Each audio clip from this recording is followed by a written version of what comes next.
De retour aujourd'hui pour une nouvelle vidéo qui j'espère sera dépourvue de cuts pour un côté plus naturel et également pour essayer d'améliorer ma respiration qui par moments est assez agaçante.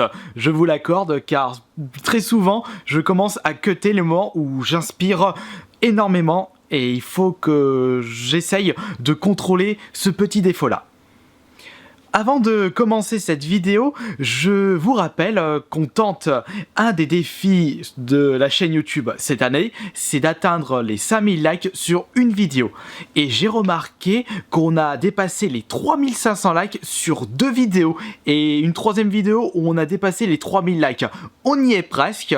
Mais ce n'est pas toujours ça, donc continuez à me soutenir à travers les likes, les commentaires bien entendu, et je pense très certainement qu'avant la fin de cette année, on va réussir notre objectif des 5000 likes. Il y a également l'objectif au moins une fois dans les 50 tendances YouTube, mais ce n'est pas vraiment la priorité. Pour l'instant, c'est les 5000 likes. En ce qui concerne le sujet de cette vidéo, je vais vous parler des 9 jeux que je souhaite avoir dans ma collection de jeux vidéo.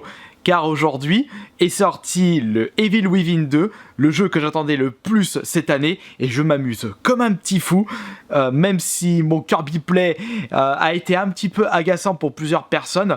C'est vrai que j'aurais pu vous proposer un Kirby Play beaucoup plus sérieux, mais j'ai décidé de la faire à la Skyrim, donc un côté complètement débile, gamin et un peu lourdingue, mais c'est ce que j'ai souhaité et je ne regrette pas le Kirby Play que je vous ai proposé. Peut-être que pour le prochain Kirby Play Evil Within 2, je tâcherai d'être un petit peu plus sérieux, mais je continuerai à vous proposer autant de cuts. Concernant les 9 jeux que je recherche pour ma collection, ou plutôt que je souhaite, car dans cette liste, il y a certains jeux qui ne sont pas encore sortis. C'est vrai que je ne devrais pas essayer de penser à avoir de nouveaux jeux, sachant que je possède plein de jeux dans ma collection que je n'ai toujours pas testés. Mais il faut avoir un petit peu des objectifs, un petit peu de rêve, c'est comme ça que l'on avance dans la vie. Et pour commencer ce petit top 9, je souhaite avoir dans ma collection un jeu de snowboard, sachant que je suis un très très grand fan des SSX et j'ai entendu beaucoup de bien de ce type. Quelques personnes m'avaient expliqué pourtant que ce jeu est plus axé réaliste que complètement frappadingue, foldingue par rapport à SSX, mais étant donné que j'ai eu une bonne expérience de gaming avec la série SSX, j'ai même fait entre temps un peu de 3, mais il ne m'a pas plu tant que ça celui-ci. Je pense qu'il y a moyen pour moi de m'amuser sur ce type. Pourquoi je ne le possède pas encore? J'attends qu'il baisse de prix, mais que je puisse le récupérer pour moins de 20 €. C'est vrai, avec la YouTube Money que j'arrive à engendrer avec ma chaîne YouTube, je peux très bien m'acheter presque tous les jeux qui sortent Day One, mais je préfère quand même faire quelques économies pour certaines dépenses pas du tout prévues. Et il faut toujours avoir une petite réserve sur le compte bancaire. Et puis j'ai également d'autres projets privés, mais ça, comme je vous l'ai dit, c'est privé, je n'en parle pas. Et puis j'aime bien acheter des jeux lorsqu'ils sont pas chers, faire des bonnes affaires, surtout que en attendant que certains jeux qui sont sortis depuis peu de temps baissent de prix, j'ai déjà d'autres jeux à jouer. Mais le Evil Within 2 était une exception à la règle, car c'est un jeu que je souhaitais avoir depuis des mois. C'est pour cela que je peux me permettre d'acheter quelques jeux Day One. Maintenant, on va passer au deuxième jeu. J'aime bien tout ce qui est jeux de course, mais seulement les jeux de course à la conduite arcade, vraiment des jeux de course assez bourrins. Donc je prends par exemple les Need for Speed, mais ce ne sont pas mes préférés. On a Speed Second qui est très bourrin, les Burnout, mais on a plus entendu parler depuis que Criterion s'occupe de la série Need for Speed. C'est dommage d'ailleurs, mais j'attends une véritable baisse de prix, que je puisse le récupérer pour là aussi moins de 20 € neuf, le Flatout 4, ou le Flatout, comme je le dis pour Fallout. je prononce les jeux comme je veux, j'ai toujours été comme ça. Et j'ai bien apprécié un flat-out sur la Xbox 360. Ce n'était pas le troisième, c'en était un autre, j'ai plus le nom en tête. Mais je sais pertinemment que les flat-out sont réputés pour être des jeux de course très bourrins et très typés arcade. Il y a vraiment moyen pour moi de m'amuser sur ce jeu une nouvelle fois. Mais pour l'instant, on peut le trouver pour 30 € ou un tout petit peu moins avec de la chance. Mais je préfère attendre encore une fois. Et pour le troisième jeu, on va rester sur le genre course, mais on passe de course de maintenant, moderne, à course futuriste, avec Readout. Je l'ai vu passer dans les magasins, et j'ai vu également un test. Nouveau jeu course futuriste disponible sur la PS4. Très gros fan de F-Zero GX, mon jeu vidéo préféré, toutes consoles confondues, et également un petit peu fan, mais pas plus que F-Zero, des Wipeout. Et lorsque je vois un nouveau jeu de course futuriste, tout de suite ça m'intéresse. Et je prends par exemple un qui ne s'est pas bien vendu ou qui a eu une petite... je crois qu'il a même pas eu de com ce jeu. C'est le Fatal Inertia sur la 360. Même s'il était dépourvu de sensation de vitesse, je me suis quand même bien amusé sur ce jeu. J'ai même débloqué les 1000G. Et Readout, il est réputé pour être très compliqué avec une grosse sensation de vitesse à la Wipeout, à la F-Zero. Ça m'intéresse. Mais je ne pense pas que Readout sera aussi bon que F-Zero. Qu'il ait ce petit côté F-Zero, c'est-à-dire un petit charme, les pilotes qui ont des âmes, enfin entre guillemets, qui sont, je veux dire, des pilotes vivants. Là, on sait même pas qui pilote les différents véhicules sur Wipeout, et je pense que ce sera la même chose sur Readout. Et c'est quelque chose que je trouve vraiment dommage, et c'est ce quelque chose qui me permet de prendre plus de plaisir sur un F-Zero contrairement à d'autres jeux de course futuristes. On va passer maintenant au quatrième jeu. J'ai fait quand même une petite liste des jeux que je vous cite lors de cette vidéo. Je vous ai cité des jeux qui sont déjà sortis, mais il y a également des jeux qui ne sont pas encore sortis que je souhaite avoir dans ma collection. Bon, ça va être un petit peu compliqué sachant qu'ils ne sont pas encore sortis. Et le premier que je vais vous citer, bah ça... Beaucoup de personnes l'attendent avec impatience. C'est bien entendu le Call of Duty World at War 2. J'aime bien les Call of Duty, je ne m'en cache pas, mais je préfère les anciens Call of Duty que les plus récents. Je trouve que le vrai esprit de Call of Duty, c'est la Seconde Guerre mondiale. D'ailleurs, mon Call of Duty préféré, c'est le 2 sur la Xbox 360. Et revoir cet esprit Seconde Guerre mondiale avec le prochain Call of Duty, je me dis, oula, alors là, ça m'intéresse, mais pas qu'un petit peu. Après, c'est vrai que je pourrais tester Battlefield 1 avant de tester le Call of Duty World at War 2, mais j'ai toujours été plus attiré par Call of Duty que Battlefield. Les Battlefield, je crois que j'y jouais qu'au Hardline. Est-ce que ça compte? Non, ça compte pas. Car ce n'est pas un véritable jeu de guerre, c'est plus un FPS policier. Et je ne pense pas que je vais m'acheter ce Call of Duty dès sa sortie. Sachant que c'est un jeu qui va se vendre par palette, je prévois un record de vente pour ce prochain épisode car c'est vraiment le véritable retour aux sources. Il va se vendre à des quantités extraordinaires qu'il sera très facile pour moi de le retrouver facilement et rapidement et pour pas trop cher dans un vide-grenier. Il suffira pour moi d'attendre un petit peu et peut-être qu'en attendant une baisse de prix de ce Call of Duty World at War 2, je trouverai le Battlefield 1. On passe à la suite avec Metro Exodus. Je vous avais déjà présenté une ou quelques fois, non, une seule fois, à travers ma chaîne YouTube Metro 2033 Redux, donc le 2033 sorti dans la compilation PS4, jeu qui était sorti sur la 360, le deuxième Last Light est sorti sur la PS3 et la 3.6, et la suite arrive pour bientôt. Metro Exodus, donc je vous explique en bref l'histoire. Il y a eu une guerre nucléaire et la population russe ne peut pas vivre à l'air. Non, ça veut pas dire à l'air. En surface, voilà. Ils sont obligés de vivre sous terre, dans les métros, car l'air est beaucoup trop toxique en surface.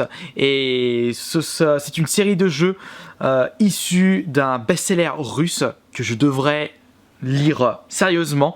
Il a certainement dû être traduit en français à tous les coups. Je vais essayer de le trouver pour pas cher sur internet avant de jouer au Exodus, car c'est vraiment un FPS qui m'a marqué du fait de son histoire époustouflante. Et je pense que l'Exodus suivra cette lignée. On passe à la suite maintenant avec, bien entendu, un autre jeu que je souhaite avoir mais qui n'est toujours pas sorti, c'est le South Park, l'Anel du Destin. En ce moment, je suis en train de faire le concours du P officiel, un concours ultra débile, mais j'ai toujours aimé les choses débiles dans la vie, air guitar, bon, je me répète une nouvelle fois, et bientôt, il y aura le résultat du premier tour si je suis sélectionné parmi les 10 finalistes pour passer l'épreuve suivante. Je vous en dirai... non, ça veut rien dire ce que je viens de dire. Comment je pourrais dire ça? J'avais dit que je ne ferais pas de cut, donc je ne ferai pas de cut. Je vous donnerai plus de détails prochainement. Et concernant ce South Park l'Anel du Destin, le précédent opus, c'était... Oh non, j'ai oublié son nom. Non. Oh le... je sais plus le nom du précédent opus. Non, j'avais dit que je ne ferais pas de cut. Et donc le précédent opus, ça va me revenir. Je l'ai vraiment super bien apprécié. Un RPG ultra déjanté avec énormément de clins d'œil à la série. Et je pense que cette suite, l'Anel du Destin, va être extra une nouvelle fois. Bon, par contre, ce ne seront pas les doubleurs français officiels. Donc, wait and see en ce qui concerne la qualité du doublage. Ce ne sera pas extra. Je ne sais pas, je ne les ai pas encore écoutés. Mais ce ne sera pas la qualité optimale, car ce ne seront pas les doubleurs officiels. Mais on peut s'attendre à quelques surprises. Voilà, c'est bon. Le bâton de la vérité. Je crois que c'est ça. Le bâton de la vérité. Non mais ça me perturbe là, parce que je me souviens plus comment il s'appelle exactement, mais je crois que c'est le bâton de la vérité, le précédent South Park. Bon, je regarderai ça après en terminant la vidéo, mais je pense que c'est le bâton de la vérité.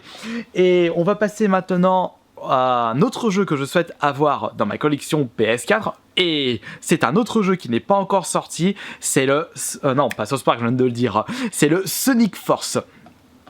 Je pense qu'on va encore avoir le même concept que Sonic Génération, donc le Sonic rétro et le Sonic récent, mais dans une toute nouvelle aventure avec des niveaux inédits. Et surtout, quelque chose d'inédit, c'est que vous pourrez créer votre propre personnage sonicien avec Sonic Force. Moi, ce truc, ça ne m'intéresse pas au premier abord, sauf si dans le cas où on pourra créer un personnage qui existe déjà avec les mêmes éléments. J'ai bien envie de me créer Rouge the Bat. De toute façon, vous savez très bien que j'adore cette personnage du monde de Sonic. Et ce sera avec plaisir, si tel est le cas, pouvoir jouer avec elle en la créant de toutes pièces comme l'original. Et celui-ci va bientôt sortir et je l'achèterai sur la PS4, bien entendu, car c'est une vidéo basée sur les jeux que je souhaite sur la PS4, et pourquoi pas, si le jeu me botte, mais pas qu'un petit peu, j'essaierai de le retrouver sur une autre console pour pouvoir le refaire. Et d'ailleurs, en parlant de ça, j'ai déjà débloqué le trophée platine sur le Shantae Alpha Genie Hero, et je suis en train de le refaire sur la Vita afin de débloquer le trophée platine, mais pour la version Vita, alors que le jeu c'est le même. Oui, ça peut être débile au premier abord, mais dès que vous aimez bien certains jeux, vous n'hésitez pas à les refaire, mais sur d'autres plateformes. On passe maintenant au 8e jeu. C'est un jeu que j'ai découvert plus en détail. J'ai déjà entendu de nom. De toute façon, il a eu une grosse campagne de com. C'est For Honor. Mais je n'avais jamais vu de gameplay. Je ne suis pas trop attiré par les gameplays qui se trimballent sur internet. J'aime bien découvrir de moi-même. Bon allez, je peux me permettre de me spoil un tout petit peu. Là, c'est ce qui m'est arrivé avec Evil Within 2, mais j'ai vite coupé. Bah si. Est-ce qu'on peut considérer comme un spoil si on regarde la bande-annonce officielle? Si cette bande-annonce contient des éléments de gameplay, oui, on peut peut-être considérer ça comme un spoil. Mais bon, Après tout, heureusement que que l'ensemble de Evil Within 2 n'est pas condensé, si je sais pas si ça se dit ça, enfin condensé dans un trailer de 2 minutes, heureusement. Mais en ce qui concerne le For Honor, j'ai pu le découvrir en détail avec la petite convention c'était à Paris, je sais plus c'était dans quelle salle, mais c'était organisé par Dell.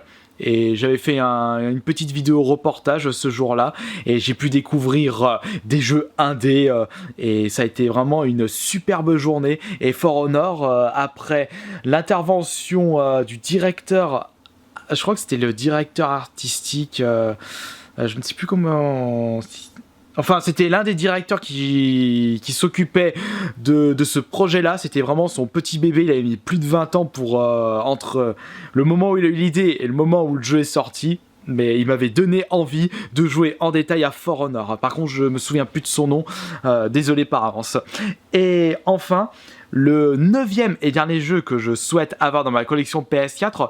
C'est un petit peu bête ce que je vais vous dire, mais c'est un jeu que je possède déjà dans ma collection Xbox One, et c'est un jeu que je recherche pour la PS4. C'est Lord of the Fallen, par les mêmes créateurs que The Surge. J'ai vraiment bien apprécié le gameplay de The Surge, et mon frère jumeau, Johan, qui est plus spécialisé dans les jeux typés Dark Souls, m'a conseillé de faire Lord of the Fallen, qui a été créé par le même studio de développement et même principe de gameplay. Et moi, tout de suite, ce sera avec plaisir. Avec un côté plus héroïque fantastique que futuriste, si on le compare avec The Surge. Et donc, voilà, je vous ai cité les 9 jeux que je souhaite avoir dans ma collection PS4. Je ne les ai toujours pas, car certains ne sont pas encore sortis, certains sont encore trop chers, d'autres j'attends de les trouver en vide-grenier, d'autres vraiment de les trouver peut-être en période de solde, ça va voir. Enfin voilà, et comme vous avez pu le constater, il n'y a pas eu de cut, en espérant que je me suis bien exprimé, et vous avez pu voir que sans prise de notes, je trouve que je me suis quand même bien démerdé. Voilà, la vidéo était un petit peu longue par contre, mais c'était comme ça. Allez, je vous dis à demain pour la prochaine vidéo. Salut!